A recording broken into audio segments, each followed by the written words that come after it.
Tadekam smaramas tadekam bhajamaha Tadekam jagat sakshi rupam namamaha Sadekam nidhanam niralambamisham Bhavam bodhipotam Sharanyam Rajamaha. Om Shanti Shanti Shanti.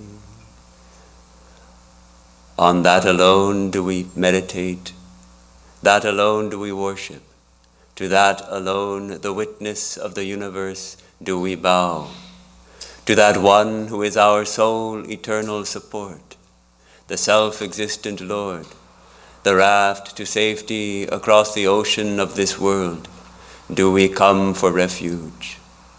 Om, peace, peace, peace.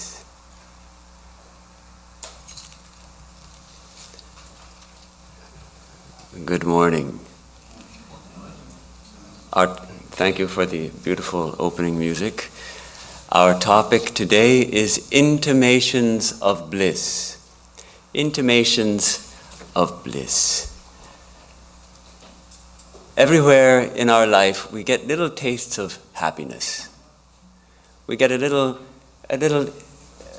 happiness with our morning tea, for instance. I love my morning tea. And a little taste of happiness. Everywhere we find that what do we want? We want to be happy, and we find a little happiness, and sometimes we find a lot of happiness. The young student gets his report card, and he gets an A+ in math. How happy! He feels a bliss, and he goes home and he shows his report card to his parents, and he feels so happy. Or we get a raise at work. We get a 20% raise in our salary. We really feel happy. We feel a joy. Right?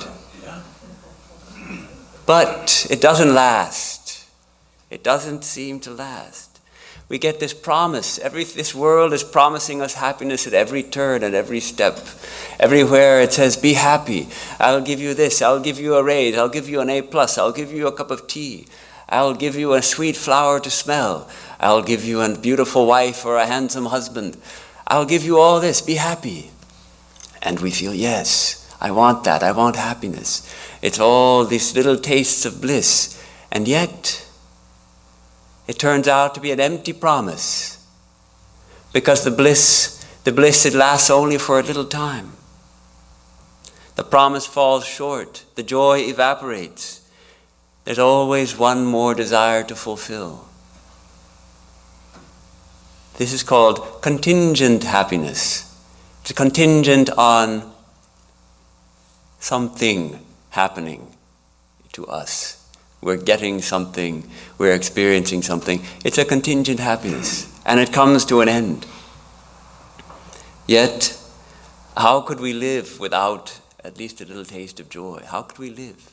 The Upanishad says, there's the sage Sanat Kumara is talking with his disciple Narada in the Upanishads, and he says, when one gets joy, that's when one acts.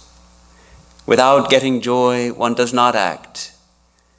Having got joy, one indeed acts. One must desire to understand joy. Yada vai sukham labhate thakaroti na sukham labdhva karoti sukhameva labdhva karoti sukham tveva vijijñāsitavyam. Sukham here is joy. Without a little joy, at least, why will we bother to do anything? We are impelled by the search for happiness in everything we do. Sanat Kumara goes on in the next sentence to tell Narada, what is this joy? What is this bliss? He says, Yo vai bhuma tat sukham. The infinite is bliss. The infinite is bliss. Nalpe sukhamasti. There is no bliss in anything finite. Sukham bhuma tveva vijignyasitavya. Only the infinite is bliss. One must desire to understand the infinite. So there is no joy in the infinite. The true joy comes there's no joy in the finite. The true joy comes in the infinite. Sorry. The finite things that we get, our cup of tea, our raise at work, our A+, our beautiful wife, our handsome husband, these are all finite things. So the joy is not there. The joy is only in the infinite. And Shankara, the great commentator on the Upanishads, the great teacher of Advaita, he explains, see, and when we have something finite, we always get a little desire for something more. If we have a nice piece of chocolate and we eat it, what happens? We want another one. It's a finite amount of chocolate. We want another piece of chocolate. Say we get $1 million in the bank. We think that would be enough for us. Ask any millionaire. $1 million is not enough for the millionaire. He wants $2 million. So finite, what is finite leads to desire, leads to thirst. And Shankaracharya points out, thirst is the seed of misery. Trishna dukkha bijam. The very seed of misery is this desire, this thirst. So the only joy can be in the infinite. Now I can already imagine, probably some of you are objecting, oh, you Swamis are always talking about the misery of the world and desire leads to misery. And that's okay for you Swamis, but I'm not ready for that. I've got my family, I've got my career, I've got my house. I get joy from those things. Those things give me joy. I like my happy life. And then, of course, the standard response we give is, oh, that's all right, enjoy those things, but see God in them. See God in your family, see God in your children, see God in your work, serve God through your career, and be happy, lead a happy life, putting God at the center. Then someone else will object. That's all right for you Swamis to say. You have plenty of time to meditate on God and think of God and all that. But we're burning up here in the world. We're chasing after our daily dollar. We're suffering with our boss and our mothers-in-law and everything. So we need something practical. You're just talking all this impractical stuff. So my attempt in this talk today is to talk a little bit about something practical. How do we find joy? What is the practical aspect of joy? And but let me warn you that by practical I mean practical in the sense that Swami Vivekananda talks about practical. He means practical. Most people, when they say practical, they mean something that's easy, something that's I drag the ideal down to where I am, and that's practical. Swami Vivekananda says no. What is practical is we raise ourselves up to the highest ideal. And it is practical. It is wonderfully practical. And I'd like to turn now to a fascinating investigation of bliss in the Taittiriya Upanishad. One of the Swami Sarvapriyananji was also speaking on the Taittiriya Upanishad. We did not plan this beforehand, that we will both be speaking on the same Upanishad.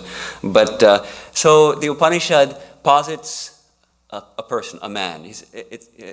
The sage says, let us suppose there is a man who is young and in the prime of life, in the prime of his youth, and he's got perfect health, he's got a strong mind, he's learned, he knows the Vedas, he's a good man, he lives his life according to dharma, according to righteous living, according to spiritual principles.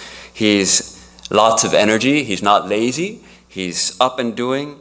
And suppose, in the words of the Upanishad, the earth lies for him filled with wealth. The earth lies for him filled with wealth. So he's some kind of a king or a prince. He's got pretty much everything. If we can think of someone like that, we think, yeah, that sounds pretty good. He's got perfect health, money, good mind. He's a righteous person. And Upanishad says, let that be called one unit of human happiness. 1 unit of human bliss is that. That's pretty much as much joy as we can imagine to get out of life. That kind of person would be it. That's 1 unit of human happiness. Now, the Upanishad says, suppose you multiply that by 100. Say you have 100 times that basic unit of human happiness. That represents 1 unit of the happiness of the Manushya Gandharvas. Now, Manushya Gandharvas are kind of celestial beings. The Gandharvas are said to be celestial beings who are experts in music. They have very subtle bodies. They have all kinds of powers to avoid obstacles and overcome obstacles. And they're obviously very, very happy because their happiness is 100 times the maximum unit of human happiness we can imagine. And Shankaracharya explains that they are possessed of the power of disappearance, these subtle powers, and so obstacles in their way are few, and they are endowed with the power and means of resisting the pairs of opposites, like heat and cold. We suffer so much from, it's too hot, it's too cold, I'm happy and sad, all these opposites. They have the power to resist these. Therefore, these Manushya Gandharvas will have mental tranquility. Their minds will be peaceful, inasmuch as they are unopposed by the kind of things that stand in our way. And from that excellence of tranquility, says Shankaracharya, from that excellence of tranquility follows an abundant expression of bliss, 100 times what we can imagine in this world.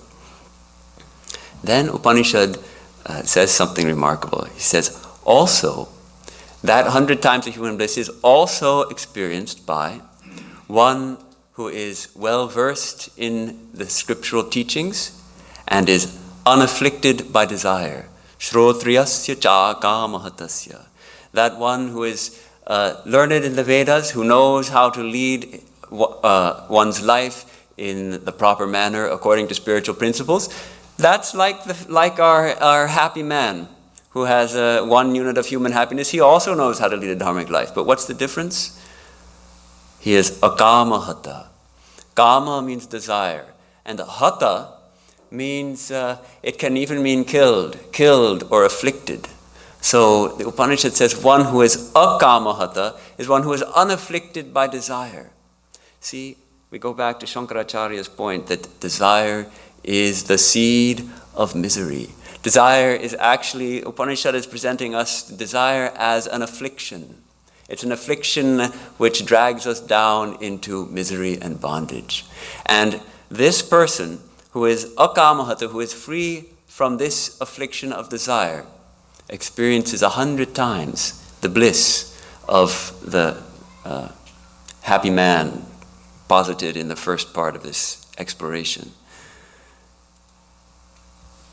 So this increase of bliss, 100 times bliss, it's not dependent on any external factors. In the case of the Gandharvas, the celestial beings, it's their happiness is dependent on their subtle powers, on their tranquil minds and all that. But here, this person who is unafflicted by desire, it's not dependent on anything else. Just the mind has become free from affliction. So the Upanishad does not stop there.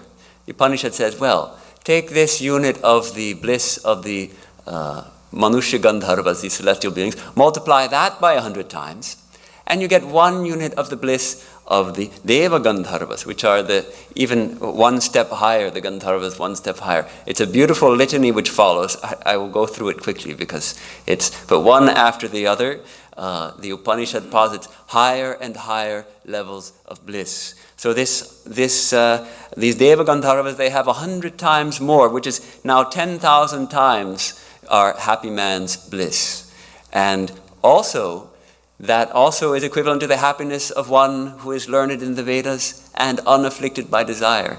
Now take that unit of happiness, multiply it by 100 times, we get the happiness of the ancestors, the Pitris. This is now 1 million times the happiness on earth. And also the happiness of one who is learned in the Vedas and unafflicted by desire. Take that and multiply it by 100 times, and we have the bliss of the devas born in a certain heaven, the Ajana heaven, 100 million times the bliss of our happy man posited, and also of the person who is versed in the scriptures and unafflicted by desire. Multiply that by 100 times, and you get the bliss of 1 unit of bliss of the Karma Devas, those deities who have attained to heaven by a ritual, as also of one learned in the Vedas and unafflicted by desire. Again, multiply that by 100, and we get the bliss of the Devas,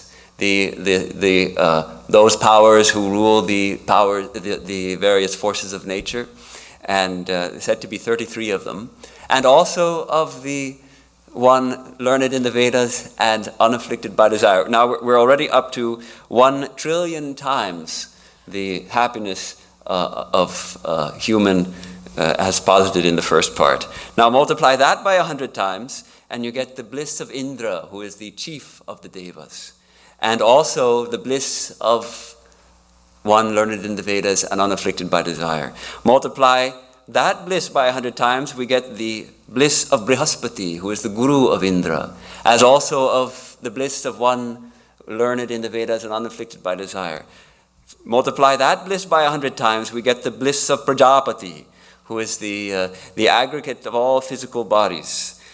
We are going higher and higher into more and more subtle realms. And yet this also represents the bliss of one learned in the Vedas and unafflicted by desire. And finally, multiply that bliss by 100, and we get the bliss of Brahma, or Hiranyagarbha, the creator God, the first of embodied beings, and also of one versed in the Vedas and unafflicted by desire.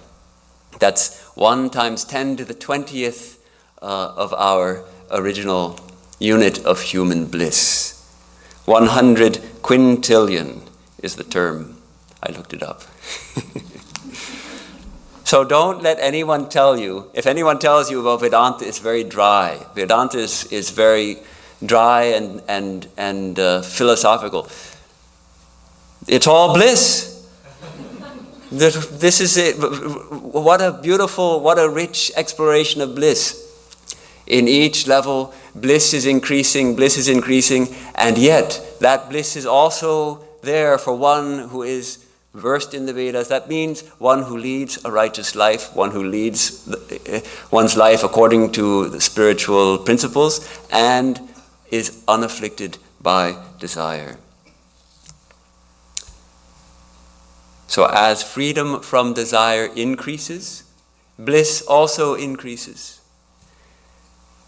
Now, Shankara goes on to explain that even this bliss of Hiranyagarbha, of Brahma, which is 10 to the 20th times a unit of human happiness, is not the supreme bliss, not the Paramananda, not the bliss that is Brahman, not the bliss that is our true nature.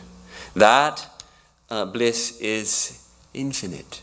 10 to the 20th times human bliss is still a finite number. It's a big number. It's a lot of bliss, but it's not infinite bliss. And Shankaracharya says, this bliss of Brahma, this 100 quintillion units of human bliss is but a particle of the supreme bliss that is Brahman.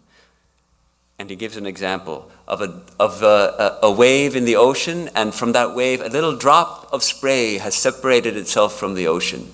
And that drop of spray flies through there and then falls back in the ocean and merges with it. The bliss of Brahma is like a drop that has separated itself from the ocean of bliss and will merge again with it. Such is this bliss. A particle of the ocean of bliss has separated and will again merge into it. And when that drop again merges into the ocean, then the distinction between the joy and the one who enjoys disappears. And it is all bliss, since Brahman is one and non-dual. So we're coming to the practical part, don't worry. When we So Shankaracharya, in discussing this analysis, he points out, does joy, does bliss arise from the contact of subject and object? I am a subject, I am enjoying my cup of tea or my sip of water. I feel happy. Does joy arise from that contact of subject and object? Or is it inherent? Is it natural? Is it swabhavika, of our own true nature?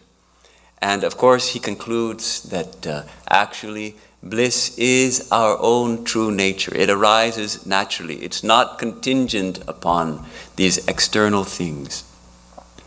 And he says that even worldly bliss, even the joy that we get from getting our A's at work or our A+ in mathematics, that is a particle of the bliss of Brahman. That is a particle of our true nature, of that natural bliss which it dwells within us. And he says, on a particle of this very bliss, projected by ignorance and perceived only during the contact of the organs with objects, all other beings are sustained. Who are those beings? Those who have been separated from that bliss by ignorance and consider themselves as different from Brahman. So being thus different, they subsist on a fraction of that bliss which is experienced through the contact of the organs with their objects. So we don't know who we are. We think we are limited beings. We are separated from who we really are, which is infinite bliss. So we are experiencing only a little particle of bliss, a little particle of joy. And we taste it when we get good experiences, but it's not dependent on those experiences. Those experiences just are, that happiness, that joy is just a reflection of the infinite joy which is our true nature. And how does that infinite bliss become this particle? It's through ignorance. The thicker the ignorance, the thicker the veil that obscures our understanding, the less the joy, the less the bliss. And the purpose of this examination of bliss is to make it easy for us to understand what is bliss. Because we all understand what is joy. When we think of the person described at the beginning of of this study, who has all the money he could possibly want and perfect health and all those things, we understand that. We could say, yes, I understand what that could be like. And that gives us an approach. That gives us a doorway into what is the bliss of Brahman, that infinite bliss. I should say not the bliss of Brahman, but the bliss that is Brahman. It is not that Brahman is one thing and bliss is another thing. Brahman is bliss, is infinite bliss. So through the familiar bliss, says Shankara, through the familiar bliss, that joy which we know from eating ice cream or getting a raise, we can approach that bliss that is available to us when we attain that state of being unafflicted by desire. So when we experience joy, here comes the practical part. When we experience any joy, from whatever cause we think it is, know that we are experiencing a particle of God. We are experiencing God when we experience happiness. But we mistake it. We think we're happy because something happened. We think we're happy because we got the raise or a new car or whatever it is. We got a nice bouquet that our husband brought home for us. We think that's what made us happy. Can we separate, just feel the joy, and separate what we think caused it? Because what actually, that's just an incidental happening, phenomenon. It's that bliss is our true nature coming up.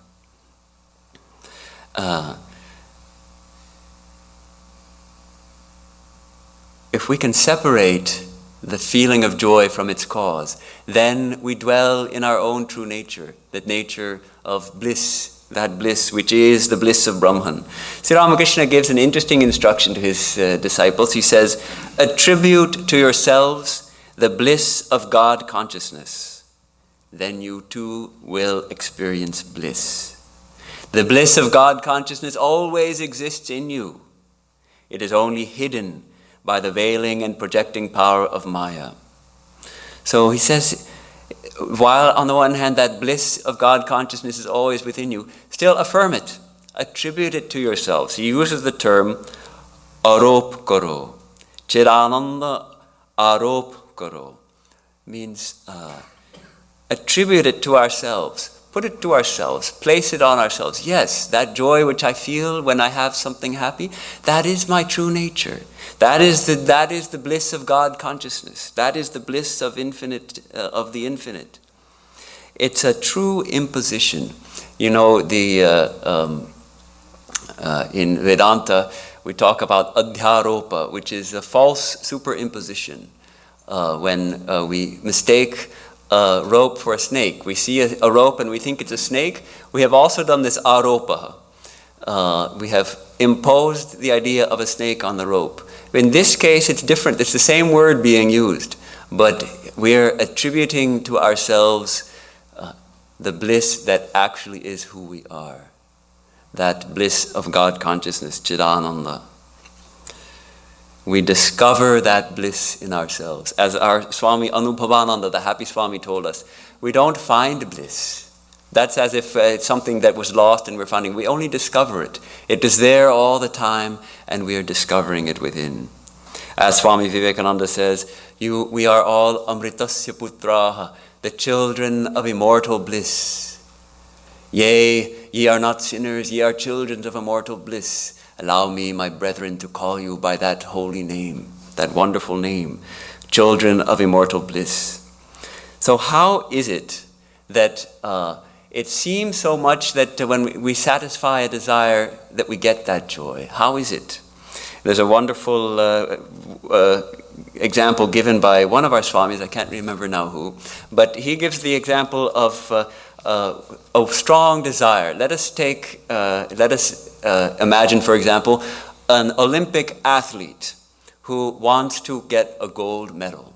And maybe she's a gymnast and she's been working for it for the past 10 years. Her whole mind has been taken up with this one desire. I want to get a gold medal in the Olympics. And day and night, all working towards it. How much practice, giving up everything else.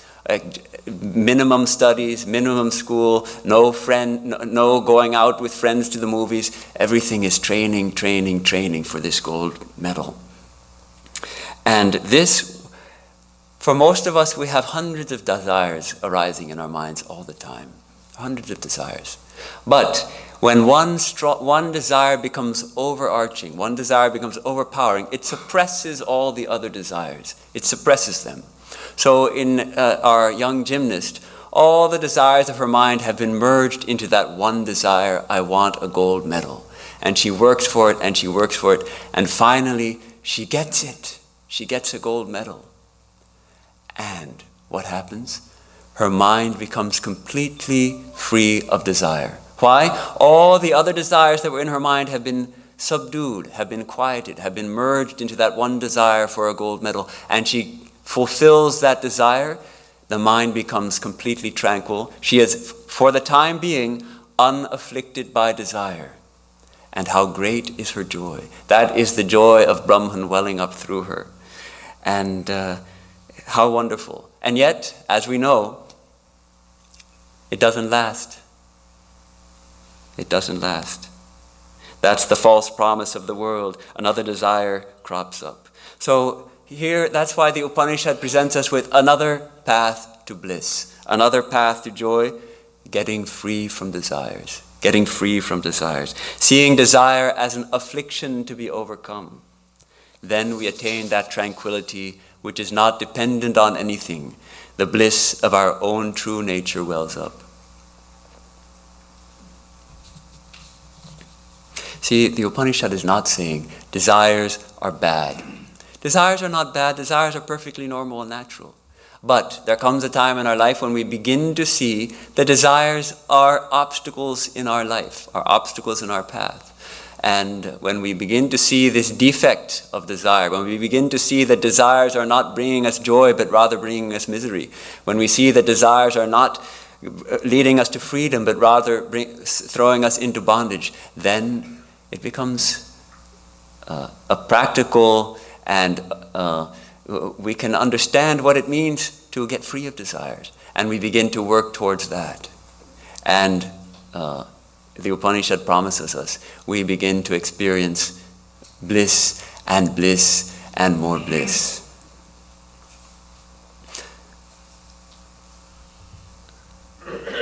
The Bhagavad Gita speaks of 3 kinds of joy. Sri Krishna is teaching Arjuna, his faithful disciple, and he tells him that there are 3 kinds of joy that people experience.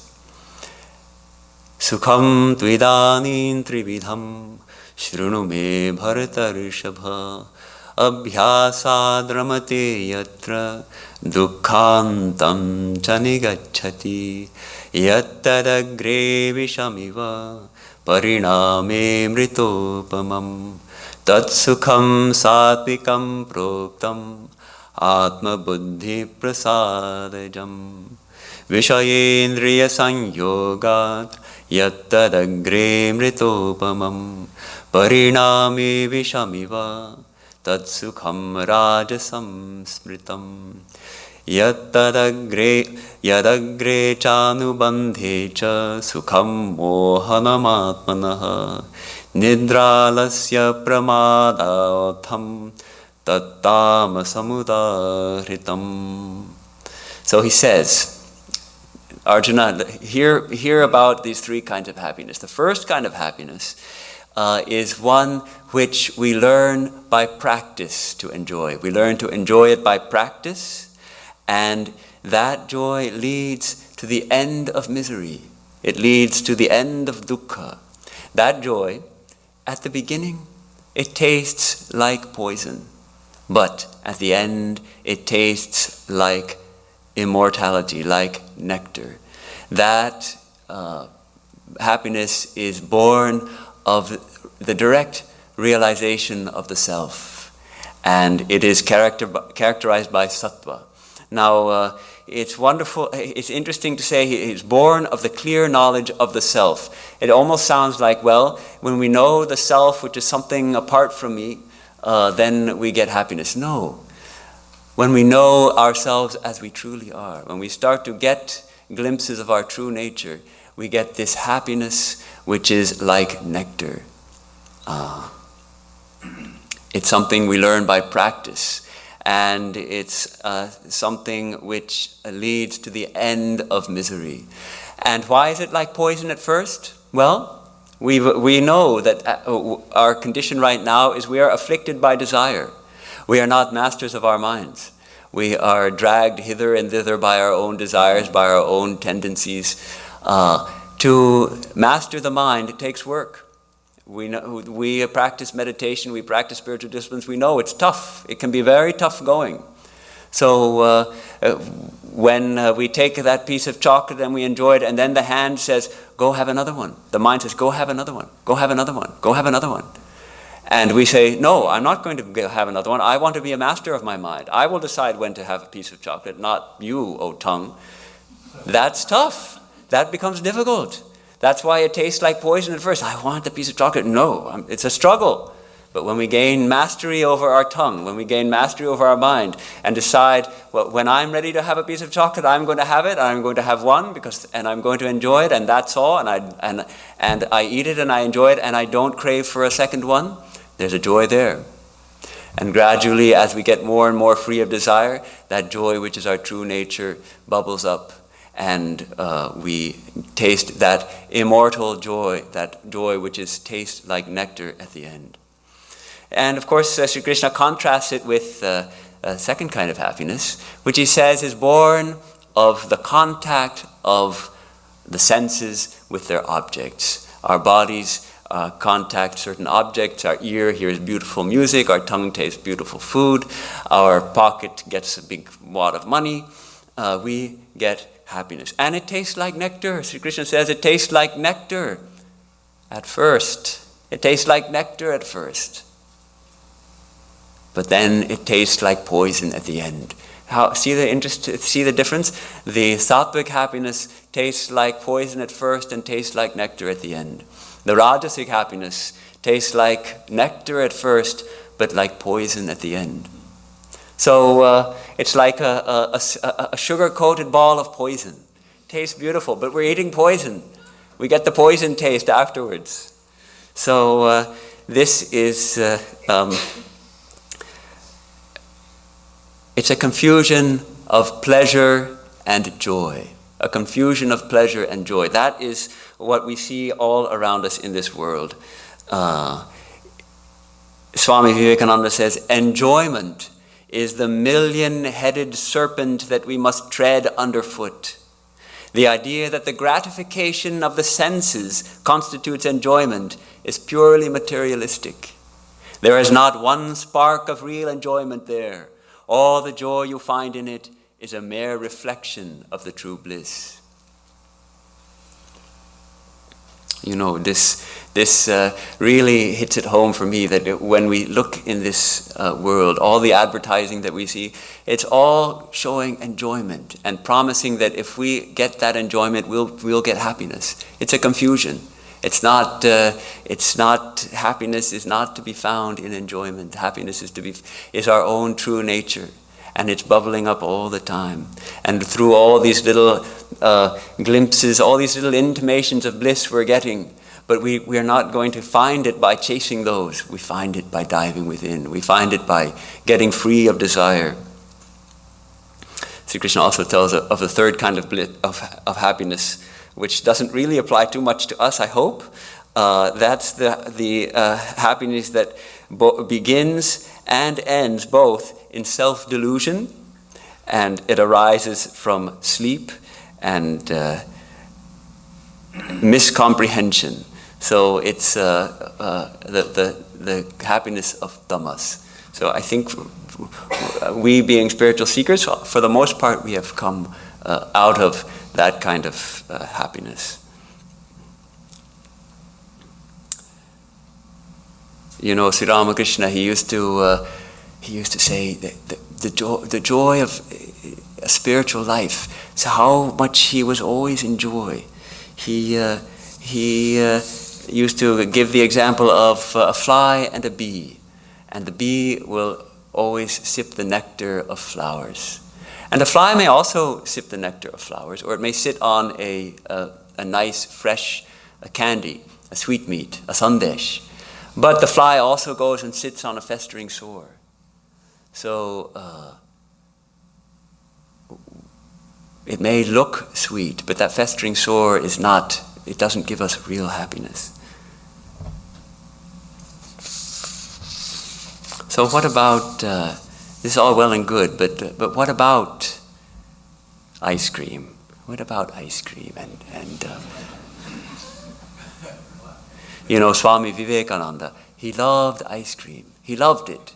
And I'll read a little from reminiscences of Ridgely Manor. When he stayed in Ridgely Manor, New York in 1899, he was there for about almost 2 months. And they would have dinner every night in the manor house. And that dining table is still there. If you ever go to New York, visit the place. The dining room where Swamiji dined is still there.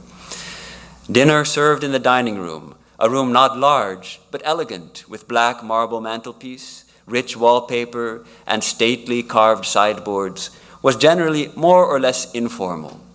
Swamiji, sitting always on Mrs. Leggett's right, was perfectly at liberty to excuse himself for a smoke or a walk. So after dinner was served, they're eating, and it's winding down, and so Swamiji would get up for a little walk or have a smoke. He used to smoke cigars. He used to like that. Or a pipe. I think by this time he was smoking a pipe. He had given up cigars also, and he would smoke a pipe. He didn't know.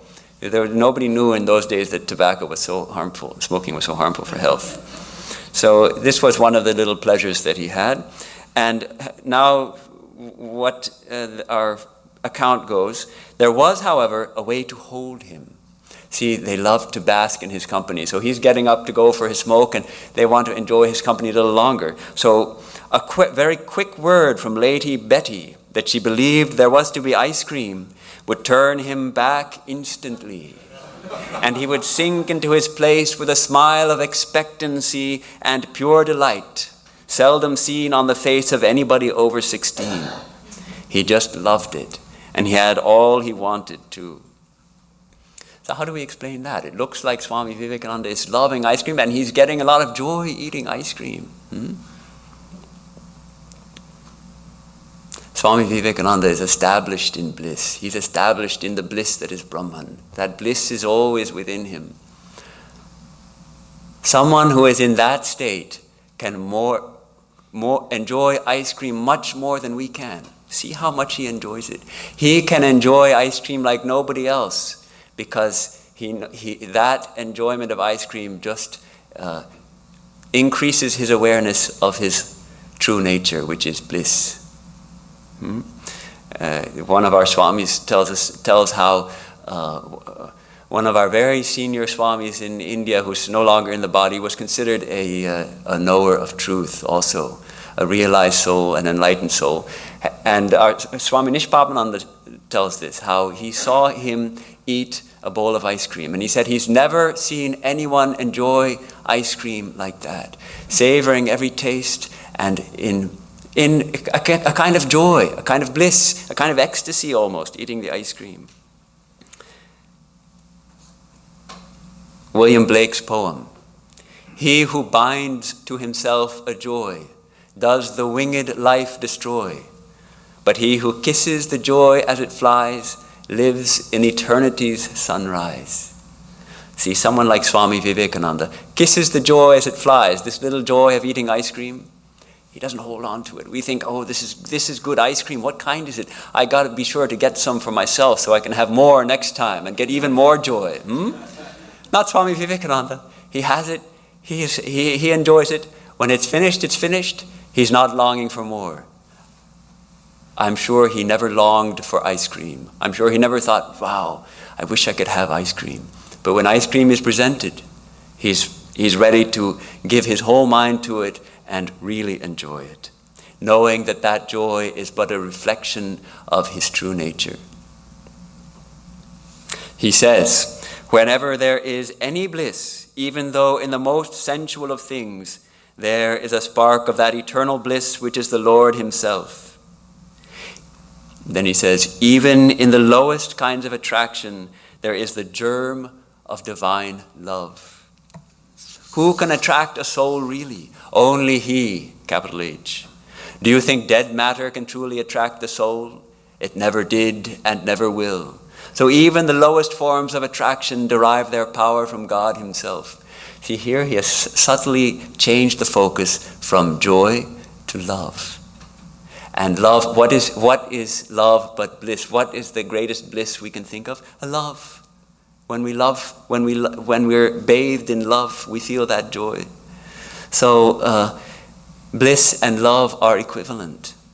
He says, none. He quotes the conversation between Yajnavalkya and Maitreyi from the Brihadaranyaka Upanishad. None, O beloved, ever loved the husband for the husband's sake. It is the Atman, the Lord who is within, for whose sake the husband is loved. And he says, loving wives may know this, or they may not. It is true all the same. So wherever we see love, there too we see God. Where we feel that bliss, we're experiencing God. Where we feel love, we are experiencing God. Swami Vivekananda says the very idea of love is God. Seeing a cat loving her kittens, stand and pray, he says. Stand and pray. God has become manifest there. Literally believe this. When we see love, when we experience love, we are experiencing God. What a remarkable statement. When we see a cat loving its kittens, stand and pray. You're seeing God manifest right there. When we see love, any love at all, stand and pray. That is the divine manifesting.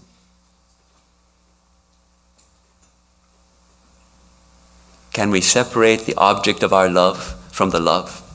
You know, that's why love turns sour for us.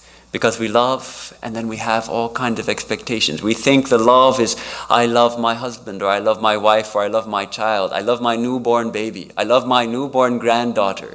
And I'm filled with bliss and love, and I love her so much. And then the granddaughter starts getting older, and she starts not being quite so sweet and nice anymore. And that love, which I felt was just like an infinite bliss, has dried up. Why?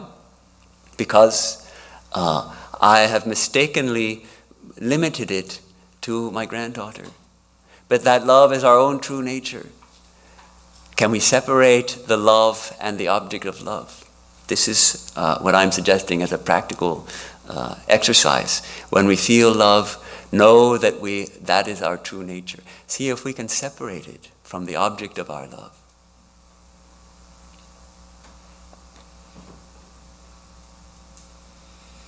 Sri Ramakrishna, just think of Sri Ramakrishna for a moment, how he was always in bliss.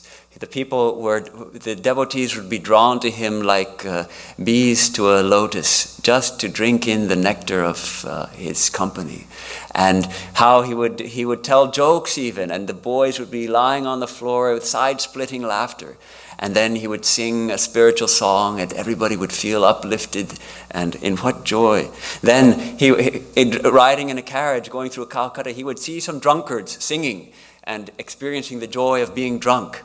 And he would go into ecstasy, spiritual ecstasy. Seeing their happiness, he would be reminded of the intoxication of spiritual joy. And he himself would experience it. You know, he was so bold, he would say, even the joy of sex, that's not joy. The joy of communion with God is 10 million times greater than that. The joy that is placed before us is the highest joy that we can experience, the joy of sex. Sri Ramakrishna says, 10 million times greater is the joy of communion with God. He would quote Gauri Pandit, one of the Pandits who visited Dakshineshwar early on, who said, when one experiences that intense, ecstatic love of God, Mahabhava, every pore of the body becomes like a sex organ, and the person experiences communion with the self in each and every pore. That is the joy of spiritual life. It is not what we experience here. It is the what is it, 100 quintillion. Swami Vivekananda, he used to be full of joy also and joking all the time. And he said, and people would criticize him because in this country it was thought that to be a spiritual person you have to be serious, you have to be grave, you have to be sour-faced, and they had their self-flagellation and their hair shirts and all that. So he says, I have been asked many times, why do you laugh so much and make so many jokes? I become serious sometimes, he said, when I have a stomach ache. The Lord is all blissfulness. He is the reality behind all that exists. He is the goodness, the truth in everything, and you are all his incarnations. That is what is glorious. The nearer you are to him, the less you will have occasions to cry or weep.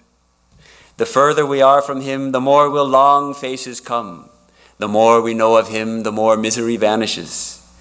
If one who lives in the Lord becomes miserable, what is the use of living in him? What is the use of such a God? Throw him overboard into the Pacific Ocean. We do not want him. So he says, when a man is gloomy, that may be dyspepsia, but it is not religion. To the yogi, everything is bliss. Every human face that he sees brings cheerfulness to him. That is the sign of a virtuous man. See the yogi who is striving to see God within. He sees a human face, and what does he see? He sees God. He sees another manifestation of God, and he feels joy. Can we do that? That is practical Vedanta.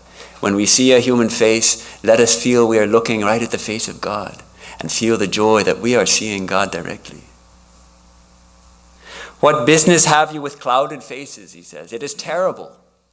If you have a clouded face, do not go out that day. Shut yourself up in your room. What right have you to carry this disease out into the world? So this is one reliable measure of our spiritual progress. Are we becoming cheerful? Are we becoming cheerful?